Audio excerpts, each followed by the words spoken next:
पहिल्यांदा ह्या 10 वर्षांमध्ये परिवर्तन होणार, ह्या देशात परिवर्तन होणार म्हणजे होणार. इंडिया आघाडीचं सरकार हे दिल्लीत बसणार. आज एवढ्या मोठ्या संख्येत आपण इथे उपस्थित आहात.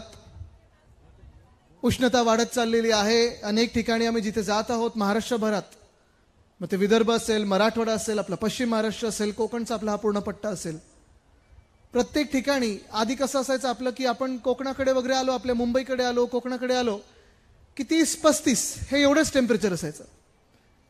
मराठवाडा विदर्भ हे जास्ती असायचं. पण आता सगळीकडेच साधारणपणे 40-42 ही उष्णता सगळीकडे वाढायला लागलेली आहे, जाणवायला लागलेली आहे.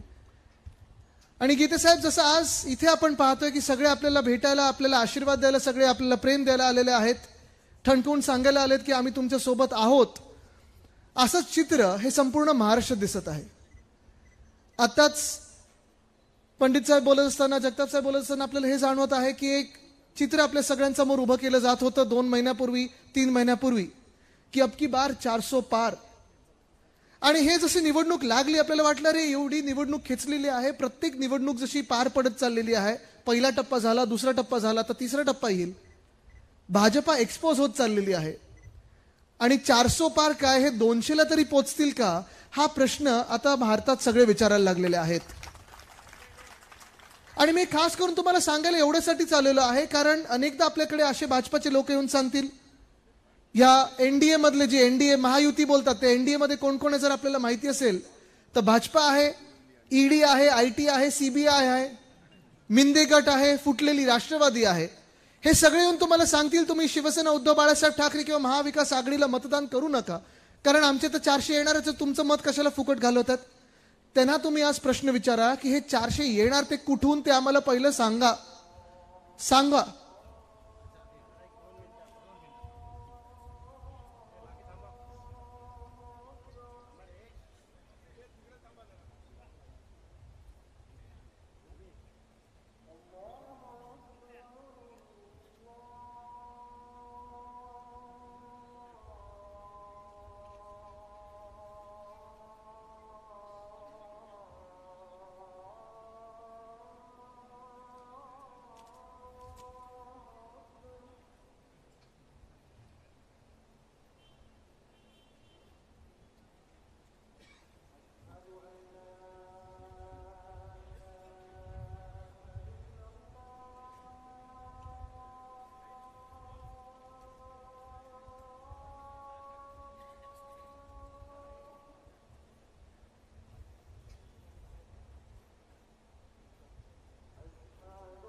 हे शिवसेनेचं हिंदुत्व आहे. दुसऱ्या धर्माचा देखील आदर ठेवून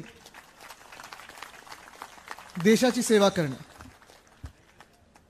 आणि हे जे मी सांगत आहे की तुम्ही जेव्हा भाजपचे हे कार्यकर्ते येतील, सांगतील तुम्हाला की आम्ही 400 पार जाणार म्हणजे जाणारच, तुम्ही त्यांना विचारा नक्की कुठून. कारण आज जे देशात चित्र दिसत आहे, हे चित्र हे परिवर्तनाचं चित्र दिसायला लागलेलं आहे. काँग्रेसचा एक नारा आहे की भाजपा आता साऊथ से साफ आणि नॉर्थ में हाफ. हे खरं होतंय हे आपल्याला दिसायला लागलेलं आहे. जर आपण पाहिलं तर दक्षिण भारतात जर आपण पाहिलं तर एकही राज्य असं नाही जिथे भाजपाचे 1-2 सोडून जास्ती कुठेही खासदार निवडून येऊ शकतात. ना केरळमध्ये एक सुद्धा येणार, ना तामिळनाडूमध्ये येणार, आंध्र नाही, तेलंगणा नाही, कर्नाटक नाही. आणि तसंच जर आपण उत्तर भारतात पाहिलं, मध्य भारतात पाहिलं तर अनेक ठिकाणी वेगळ्या वेगळ्या राज्यांमधून जे रिपोर्ट यायला लागले, मग IB चे रिपोर्ट असतात, तुमचे सर्व्हेज असतात, मीडियाचे रिपोर्ट असतात, हे सगळे सांगतायत की काहीतरी वेगळं घडत आहे. पहिल्यांदा ह्या 10 वर्षामध्ये परिवर्तन होणार, ह्या देशात परिवर्तन होणार म्हणजे होणार. आणि कदाचित नाही तर हमखासपणे इंडिया आघाडीचं सरकार हे दिल्लीत बसणार, ह्याचे वारे आता वाहू लागलेले आहेत. आणि म्हणून जेव्हा आपण पाहतो लडाखमध्ये असेल, जम्मू काश्मीरमध्ये असेल, भाजप कदाचित सीट लढवणारच नाही अशी परिस्थिती झालेली आहे. ज्या जम्मू काश्मीरमध्ये, ज्या लडाखमध्ये आपल्याला सांगायचे की बघा आम्ही लडाखला एक वेगळं राज्य बनवणार, त्यांना केंद्रशासित केलं गेलं होतं. आणि त्या केंद्रशासित राज्यामध्ये 5 वर्ष होऊन जास्ती झालेली आहेत, निवडणुका झाल्या नाहीयेत, मुख्यमंत्री पदाची अजून निवडणूक झाली नाहीये, राज्य अजून त्यांना बनवत नाहीयेत. लडाखी लोक आज रस्त्यावर उतरलेले आहेत आणि भाजपाची नामुष्की एवढी झालेली आहे की तिथून त्यांना उमेदवार सापडत नाहीये. जे भाजपाचे तिथे खासदार होते त्यांनी जनतेत जाऊन जनतेची माफी मागितली की ते स्वतः भाजपाचे खासदार होते. एका काळी त्यांनी सांगितलं की मला माफ करा की मी भाजपासाठी प्रचार केला होता, पण पुन्हा ते आता करणार नाही. राजस्थानमध्ये आपण पाहत असाल, उत्तर प्रदेशमध्ये आपण पाहत असाल, मला काल परवाकडेच कळलं की उत्तर प्रदेशमध्ये 54-55 पेक्षा जास्ती सीट भाजपा घेत नाहीये. आणि म्हणून जर आपण हे खरोखरचं चित्र पाहायला लागलो तर देशभरात आपण विचारू शकतो ते ना की तुम्ही नक्की 400 आणताय कुठून. कदाचित अमेरिकेतून असेल, कदाचित कुठच्या तरी दुसऱ्या देशातून असेल, चंद्रावरनं तुम्हाला 400 येऊ शकतात. पण ह्या भारत देशात 400 काय 300 काय 200 सीट येऊ शकत नाहीत. आणि तुम्हाला अजून एक सांगतो की महाराष्ट्रात देखील जास्तीत जास्त जागा या महाविकास आघाडी घेऊन येणार म्हणजे येणारच. हे चित्र स्पष्ट झालंय की यांचे 400 नाहीये, त्यांचं सरकार बनत नाही. भाजपाचे नेते जे आज 2 महिन्यापूर्वी 400 पार बोलत होते, आता काय बोलायला लागलेत. मध्ये मग ते मोदी सरकार बोलायचे, मग भाजपा सरकार बोलायला लागले. गीते साहेब आता भाजपा सरकार पण नाही, आता ते सांगतात आता एनडीएचं आम्ही सरकार आणू. एनडीएवर आलेले आहेत, आता मित्रपक्ष आठवायला लागलेले आहेत, आता उद्धव साहेबांबद्दल प्रेम आठवायला लागलेले आहे, आता सगळ्या आठवणी जुन्या या जागे झालेल्या आहेत. पण एवढे 2-2.5 वर्ष जर आपण पाहिलं असेल तर महाराष्ट्राचा जो छळ चालला होता, महाराष्ट्राचा जो अन्याय चालला होता, तोच अन्याय रोखायला आणि ते बदलायला आपण आता पुन्हा एकदा या लढाईत आलेलो आहोत. ही लढाई फार महत्वाची आहे. ही लढाई आपल्या सर्वांना माहिती आहे की लढाई हा देश विरुद्ध भाजप, लोकशाही विरुद्ध भाजप, संविधान विरुद्ध भाजप ही अशी होत चाललेली आहे. तुम्हाला ठरवायचं आहे तुम्ही कुठच्या बाजूने उभे राहणार आहात. ही लढाई आता प्रत्येकाची झालेली आहे. ही लढाई नुसतं दिल्लीत प्रधानमंत्री कोण बनणार, ह्या देशाचा प्रधानमंत्री कोण बनणार ह्याची नाहीये. ही लढाई तुम्ही कोणाला मतदान करणार आणि तुमच्या गावासाठी, तुमच्या जिल्ह्यासाठी, तुमच्या तालुक्यासाठी, तुमच्या मतदारसंघासाठी तुम्ही काय नक्की निवडणार आहात ह्याची लढाई ती झालेली आहे. जेव्हा हे स्पष्ट होत चाललेलं आहे की भाजपचं काही खरं वाटत नाहीये, हे देशभरात चित्र दिसायला लागलं. आज आपण पाहतोय हा जो प्रचार सुरू झालेला आहे, मग अगदी त्यांचे सर्वोच्च नेते असतील भाजपाचे, ते अनेक वेगवेगळे जिल्हा स्तरावर जे काही त्यांचे मंत्री महामंत्री वगैरे बोलत असतात, नाही पदं घेऊन फिरत असतात, ह्यांचा आता प्रचार आपण पाहत असाल तर प्रचार ह्याच्यावर नाही गेले की 10 वर्षात आम्ही काय कामं केली. खरं तसं पाहायला गेलं तर 10 वर्ष ह्यांच्याकडे बहुमताचं सरकार होतं, संपूर्ण बहुमत, पूर्ण बहुमत ह्यांच्याकडे होतं, 300 पार हे झाले होते. देशभरात अनेक काही वेगळ्या गोष्टी करू शकत होते, पण त्याच्यावर प्रचार झाला नाही. प्रचार कशावर झाला तर प्रचार आता विरोधी पक्ष काय खातं, काय घालतं, काय बोलतं ह्याच्यावर होत चाललेला आहे. जिथे जिथे भाजप हरत असतं, पहिलं त्यांचं इंडिकेटर हरण्याचा हा असतो की 2 धर्मामध्ये वाद निर्माण करा, 2 धर्मांबद्दल बोला, मग जातींमध्ये वाद निर्माण करा, मग जिल्ह्यामध्ये वाद निर्माण करा. आणि आता तर मटन, मांस, मच्छी ह्याच्यावर बोलायला लागलेत. मला तुम्ही सांगा, आपल्या या रायगडमध्ये मच्छी नाही खायची तर काय खायचं? मग तुम्ही थांबणार का मटन, मांस, मच्छी खाण्याचं? आणि तुम्हाला हे मान्य आहे का? तुम्ही कोणी व्हेजिटेरियन असाल, तुम्ही कोणी नॉन व्हेजिटेरियन असाल, तुम्हाला कोणाला मटण आवडत असेल, कोणाला मांस आवडत असेल, कोणाला मच्छी आवडत असेल, कोणाला पालेभाजी आवडत असेल, पण तुम्ही मला सांगा केंद्र सरकार कोण असतं, कुठच्याही पक्षाचं असो, आणि त्याहून पुढे भाजप कोण असतं की तुमच्या घरात घुसून सांगायला तुम्हाला की तुम्ही अमुक दिवशी काय खाल्लं पाहिजे आणि काय घातलं पाहिजे. पण आज चर्चा 10 वर्षाच्या ह्या सरकारनंतर, 10 वर्षाच्या ह्या महासत्तेनंतर ना कोणी ह्याच्यावर बोलत आहे की 2 कोटी रोजगार प्रत्येक वर्षी आपल्याला मिळणार होते, तरुणांना मिळणार होते. त्याच्यावर भाजपाकडून एक तरी शब्द आलाय का कानावर ऐकलंय कोणी? शेतकऱ्यांचं उत्पन्न दुप्पट होणार होतं. आज कोणी ते शेतकरी बसलेत का ज्यांचं उत्पन्न 2022 पर्यंत दुप्पट झालेलं आहे? भेटली तुम्हाला? नाही, पण भाजप हे जे आहे ते खरं तुम्हाला सांगतो, भाजपची यशोगाथा ह्याच्यातच आहे की आपल्याला सगळ्यांना इथे वाटत असेल की भले माझ्या खात्यात 15 लाख आले नाहीत, पण इथे कोणाच्या तरी खात्यात 15 लाख आले असतील. आले कोणाच्या खात्यात? इथे प्रत्येकाला वाटत असेल मला स्वतःला मिळालं नाही, पण ह्या इकडच्या समोर बसलेल्या लोकांमधून कोणाला तरी प्रधानमंत्री आवास योजनेत घर मिळालं असेल 2022 पर्यंत. आले कोणाला घर? आले? आणि हाच मूळ प्रश्न आहे की आज जे भाजप प्रचार करत आहे, मटन मांस मच्छी असेल, विरोधी पक्ष काय घालत असेल, हिंदू मुस्लिमवर असेल, तुम्ही मला सांगा ज्या व्यक्तींनी, ज्या लोकांनी, ज्या पक्षांनी 10 वर्ष ह्या सरकारनी चालवले आहेत, ह्या देशावर राज्य केलेलं आहे, त्या पक्षांनी मटन मांस मच्छीवर बोलावं का? त्यांनी हिंदू मुस्लिमवर बोलावं का? त्यांनी जाती जातीमध्ये तेढ निर्माण करण्याचा प्रयत्न करावा का? हिम्मत असेल तर येऊन चर्चा करा आमच्यासोबत. या लोकांमध्ये येऊन सांगा की 2016 साली तुम्ही जी नोटबंदी आणली होती, डिमॉनिटायझेशन नावाचा एक काही प्रकार आणला होता, लोक इथे रांगेत उभे होते, आपण पाहिलं असेल बँकेच्या समोर अनेक लोकांचे मृत्यू झाले अशाच उन्हात राहून उभे. पण आज तो काळा पैसा, त्या नोटा खोट्या, त्या खऱ्या झाल्यात का ह्या कोणालाच माहिती नाही. या देशामध्ये नोटबंदीचा फायदा इकडे जनतेला कोणाला झालाय का कोणालाच माहिती नाहीये. कदाचित असं येऊ शकतं आणि हे पण कानावर येते, गीतेसाहेब आपण त्या नोटबंदीच्या कॅबिनेट मंत्रिमंडळात होतात. आता माझ्या कानावर येते पुन्हा एकदा ही नोटबंदी आणतील आणि ज्या उरलेल्या नोटा आहेत त्या पण बंद करतील, म्हणजे भाजपच्या चेहऱ्याच्या नोटा छापून येतील तुमच्या हातात. जे आतापर्यंत नोटा आपल्या हातात आहेत, ज्या लोकांमध्ये आहेत, ते पण बंद करतील की काय, अशी चर्चा तर सुरू झालेली आहे. पण आज ही आपण जी परिस्थिती पाहत आहोत देशाची, एक भयानक परिस्थिती होत चाललेली आहे. आणि ही भयानक परिस्थिती डोळ्यासमोर पाहत असताना, निवडणुकीला सामोरे जात असताना आपण एक वेगळा विचार घेऊन चाललेलो आहे. तो हा देश हिताचा, संविधान हिताचा, संविधान रक्षणाचा. हा प्रचार जो सुरू झाला तो खरं तर जानेवारीच्याच महिन्यात सुरू झाला, कारण त्याच वेळी जे देशाचे अर्थमंत्री आहेत निर्मलाताई सीतारामन, त्यांनी सांगितलं 10 वर्षाच्या पूर्ण सरकार चालवल्यानंतर त्यांना आता आठवण झाली, त्यांनी सांगितलं अर्थसंकल्प सादर करत असताना की ह्या देशात आता भाजपाला शोध लागलेला आहे, तो 4 प्रमुख जातींचा लागलेला आहे, 4 वर्गांचा लागलेला आहे. ताई तुम्हाला माहिती आहे 4 जाती ह्या कुठच्या आहेत त्यांनी शोधलेल्या? संजयजी तुम्हाला माहिती आहे? त्यांनी अर्थसंकल्प सादर करत असताना निर्मलाताईंनी सांगितलं 4 जाती म्हणजे शेतकरी, युवा, महिला आणि गरीब. आता आम्ही ह्यांची सेवा करणार असं भाजपाने सांगितलं आणि यांच्या सरकारने सांगितलं. म्हणजे 10 वर्ष हे आपल्याला विसरून गेले होते. 10 वर्ष ह्यांना शेतकरी दिसले नाहीत, 10 वर्ष ह्यांना महिला दिसले नाहीत, 10 वर्ष ह्यांना युवा दिसले नाहीत, 10 वर्ष ह्यांना गरीब दिसले नाहीत. दिसले तर स्वतःचे चेहरे दिसले, होर्डिंग बॅनरवर दिसले, पेट्रोल पंप बघितलं की ह्यांचाच चेहरा, होर्डिंग बघितलं की ह्यांचाच चेहरा, सगळीकडे ह्यांचीच सगळी बोलबाला होता. पण आपली जनतेचे आवाज, जनतेची मन की बात कोणालाही ऐकू गेली नाही त्या केंद्र सरकारमध्ये. आज आपल्याला सांगत आहेत की ह्या 4 वर्गांची आम्ही सेवा करू. पण ह्या 4 वर्गांची, ह्या 4 जातींची ह्या देशामध्ये हालत काय झालेली आहे?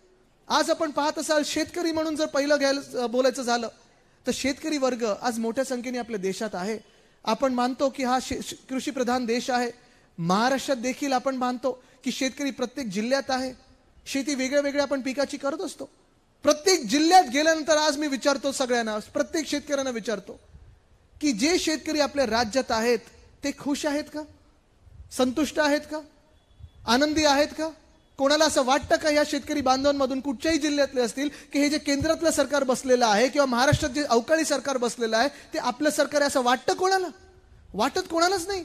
उलट मला सांगतात आदित्य तुमच्या वडिलांनी म्हणजे उद्धव बाळासाहेब ठाकरेंनी जी कर्जमुक्तीचं वचन दिलं होतं 2 लाखापर्यंतचं ते आमच्या खात्यापर्यंत पोचलं, पण देवेंद्रजींनी आधी जी कर्जमुक्ती केली होती ती नुसतं होर्डिंगवर राहिली, आमच्या खात्यापर्यंत पोचली नाही.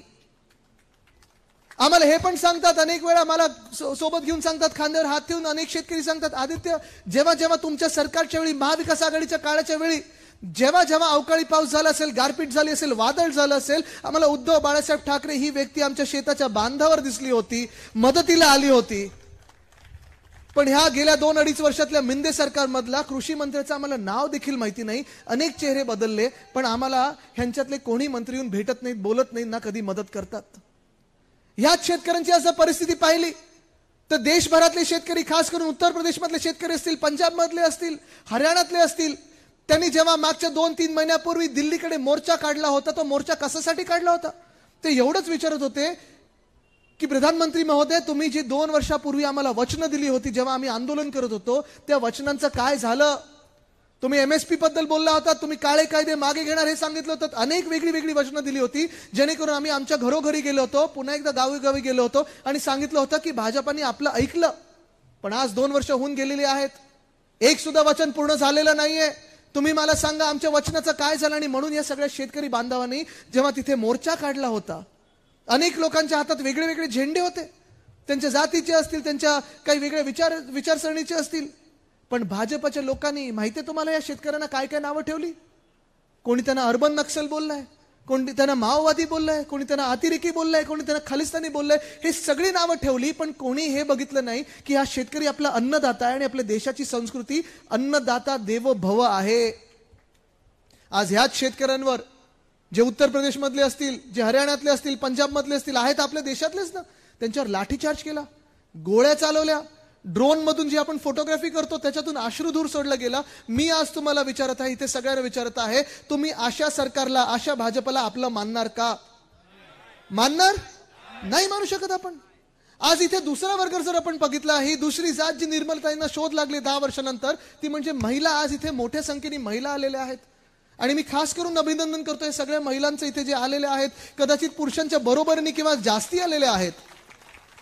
आणि जिथे महिला असतात तिथे मोठा विश्वास असतो आणि हा एक कुटुंब प्रमुख म्हणून विश्वास उद्धव साहेबांनी प्राप्त केलेला आहे. मला वाटत नाही या देशात कुठच्याही दुसऱ्या नेत्याने केलेला आहे. पण आज आपण पाहतोय महिलांना, आज मी विचारतोय, तुम्हाला वाटतं का की ह्या देशात आपण सुरक्षित आहोत? वाटतं? एक उदाहरण जर तुम्हाला द्यायचं झालं तर बिल्किस बानो या बाईचं देतो.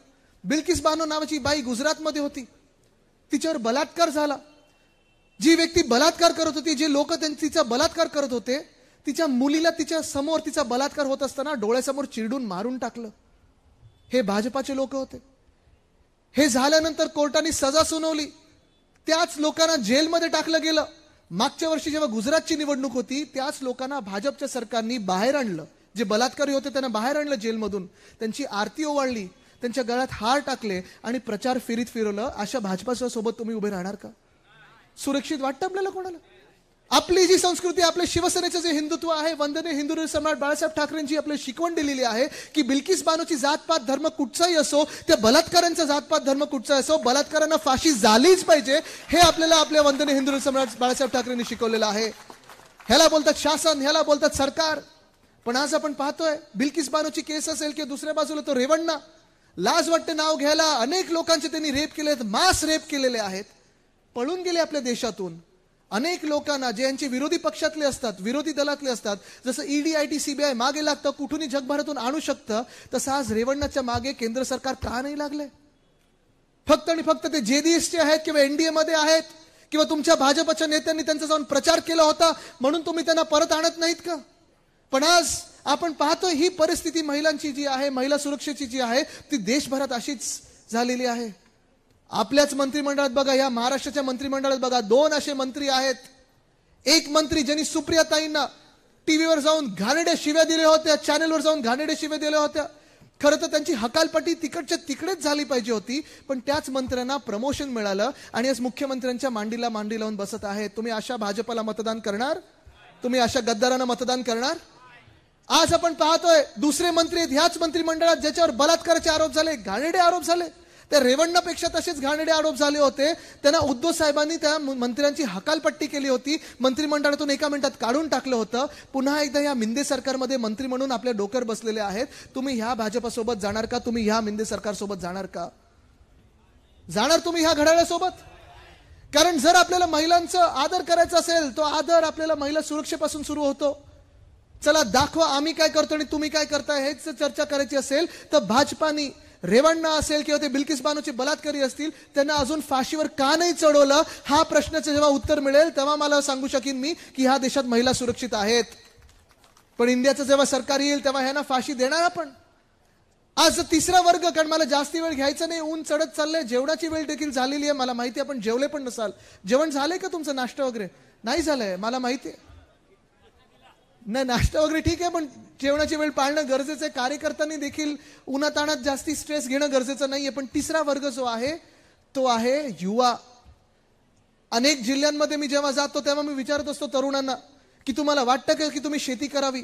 आणि आज खास करून हा युवा वर्ग फार महत्वाचा. आपली युती जी आहे, आपली आघाडी जी आहे, त्याच्यात शेतकरी कामगार पक्ष आणि शिवसेना उद्धव बाळासाहेब ठाकरे, तसं पाहायला गेलं तर आपण कामगारांबद्दल आणि शेतकऱ्यांबद्दल सतत बोलत आलोय. म्हणजे आपली विचारधारा एकच आहे. तसं पाहिलं गेलं तर कामगार हित असेल, शेतकरी हित असेल, त्याच्यात युवा हा फार मोठा वर्ग आहे.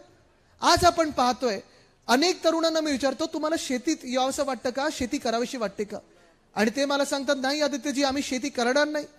आमचे कदाचित वडील करतात, काका करतात, आजोबा करतात, पण आम्ही शेती देऊच शकत नाही कारण शेतमालाला ह्या सरकारला भाव दिलेला नाहीये, खताचे भाव वाढत चाललेले आहेत, आम्हाला शेती परवडणार नाही.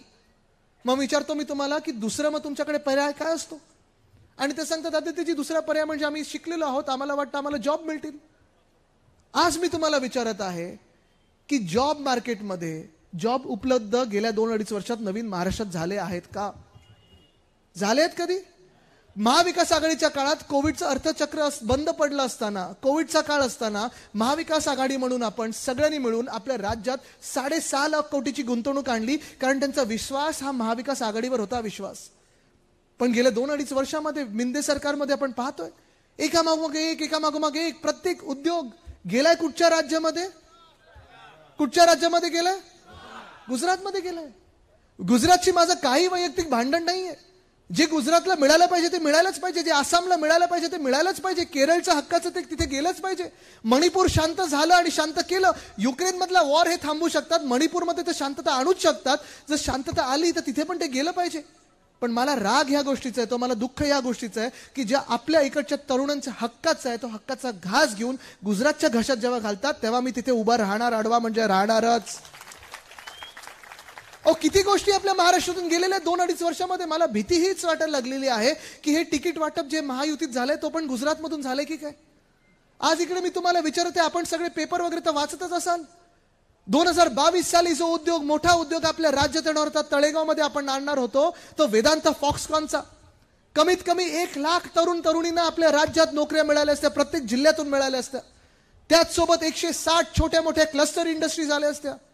आपलं सरकार असताना नितीन राऊत साहेब होते, सुभाष देसाई साहेब होते, मी स्वतः डॅव्होसला जाऊन बोलणी करून आलो होतो, आणि तो उद्योग आपल्या राज्यात येणार म्हणजे येणारच होता. सरकार बदललं, गद्दारी झाली, आणि ती आपल्याच सोबतच नाही तर महाराष्ट्रासोबत झाली.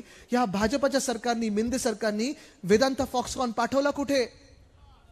गुजरात. मेडिकल डिव्हाइस पार्क आपण आपल्या छत्रपती संभाजीनगरमध्ये, ऑरिक सिटीमध्ये आणणार होतो, पाठवला कुठे? बलड्रग पार्क आपण रोह्यामध्ये आणणार होतो, रायगडमध्ये आणणार होतो, पाठवलं कुठे? एअरबस टाटा मिहानमध्ये येणार होतं, नागपूरमध्ये येणार होतं, पाठवलं कुठे? नागपूर जवळच अमरावतीच्या आसपास आपण रिन्युएबल एनर्जी इक्विपमेंट पार्क आणणार होतो, पाठवलं कुठे? वर्ल्ड कपची फायनल आपण वानखेडेत आणली असती, पाठवली कुठे? नाही काय, मला ऐकू नाही आलं, काय बोललात?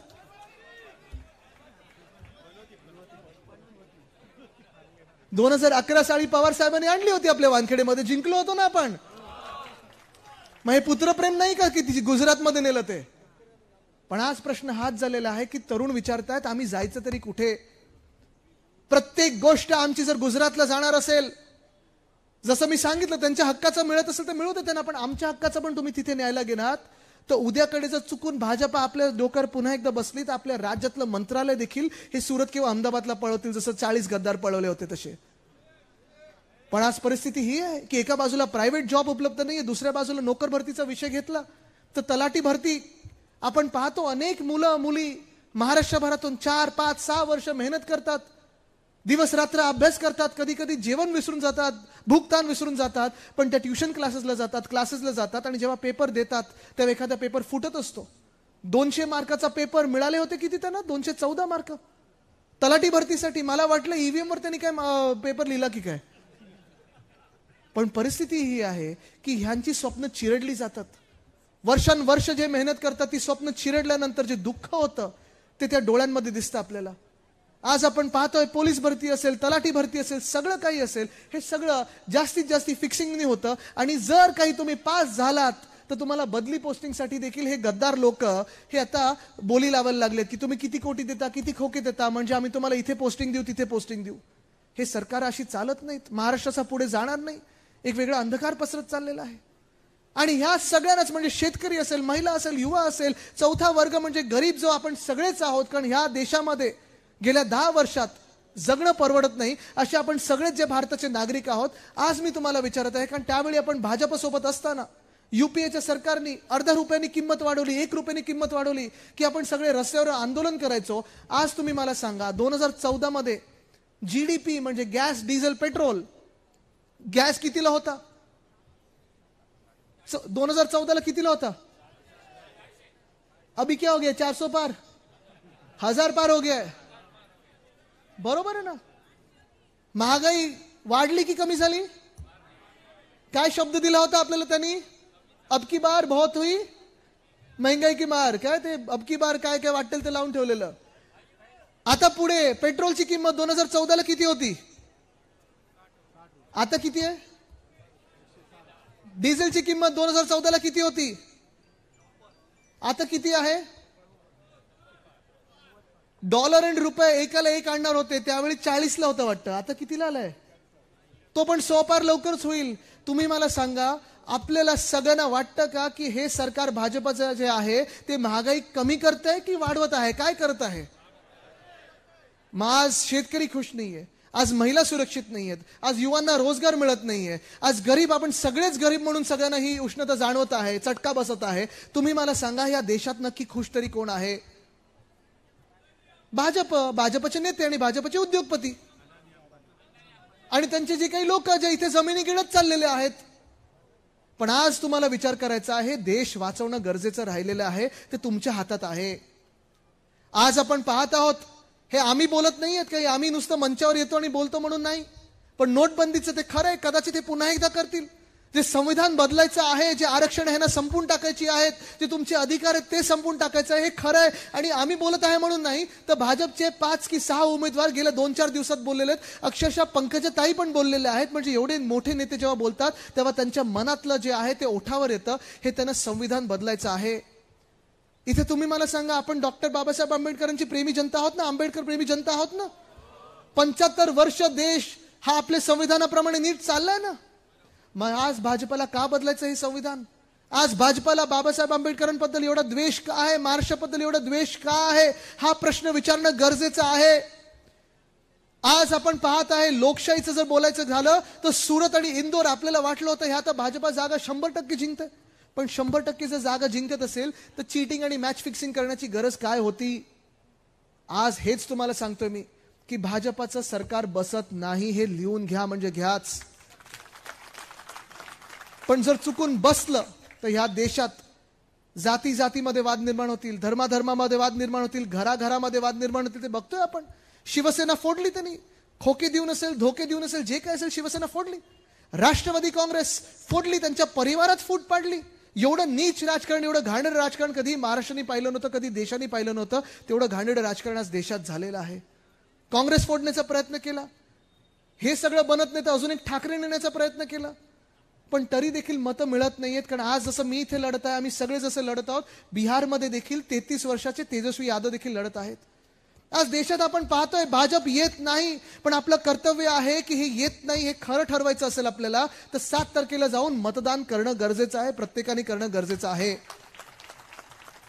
आज ही लढाई महाराष्ट्र विरुद्ध भाजप झालेली आहे. जेवढा अन्याय आपण सहन केलेला आहे तो आता अन्याय सहन करायचा नाही. जे आपल्या हक्काचं ते आपल्याला आणायचंच आहे, मिळवायचंच आहे. आणि ते जर मिळवायला तयार असेल तर आपली ताकद ही दिसली पाहिजे, 7 तारखेला दिसली पाहिजे. गीते साहेब, आपण कदाचित म्हणजे मी पाहतोय ही गद्दारी झाल्यानंतर 20 वर्ष आपण तरुण झालेले आहात. आणि खरंय म्हणजे मी अनेक वर्ष त्यांना पाहत आहे. मंत्री असताना देखील अनेकदा मी त्यांच्याकडे गेलो होतो. फेम 1 फेम 2 ची पॉलिसी त्यांच्याकडून बदलून घेतली होती आपल्या महाराष्ट्राचा फायदा करण्यासाठी आणि इलेक्ट्रिक व्हेकलचा फायदा करण्यासाठी. पण एक सुद्धा डाग त्यांच्यावर कधी लागला नाही. कोणी सांगितलं नाही की हा माणूस काम करत नाही किंवा भ्रष्ट आहे. गीते साहेब जसे काम करत आहेत, काय काय त्यांच्या हिंदी बद्दल आणि त्यांचं तिकडे आहे वर्चस्व वेगळं दिल्लीत, पण आपल्याला ठरवायचं आहे की आपली जी युती आहे, आपली जी महाविकास आघाडी आहे, शेकाप आहे, काँग्रेस आहे, राष्ट्रवादी काँग्रेस शरदचंद्र पवार साहेबांची आहे आणि शिवसेना उद्धव बाळासाहेब ठाकरे पक्ष, आपण हा महाराष्ट्रासाठी लढणार आहोत की नाही? आपण आपल्या संविधानासाठी लढणार आहोत की नाही? आपण आपल्या लोकशाहीसाठी लढणार आहोत की नाही? तुमची जी ताकद आहे ना, कोणालाही अडवं करू शकते. दिल्लीची कितीही मोठी महाशक्ती असली अडवं करू शकते. जर तुमची ताकद बघायची असेल तर हात वरती करा आणि हात दाखवा, सगळे मनगत दाखवा. ही ताकद आहे. जरा आजूबाजूला बघा, ही ताकद आहे. ही ताकद कोणालाही अडवं करू शकते. आपलं तर कर्तव्य आहे, आपल्याला ठरवायचंच आहे की 7 तारखेला मतदान करायचं आणि ते मतदान आपल्या देश हितासाठी असेल, महाराष्ट्र हितासाठी असेल, लोकशाहीच्या रक्षणासाठी असेल, संविधानाच्या रक्षणासाठी असेल.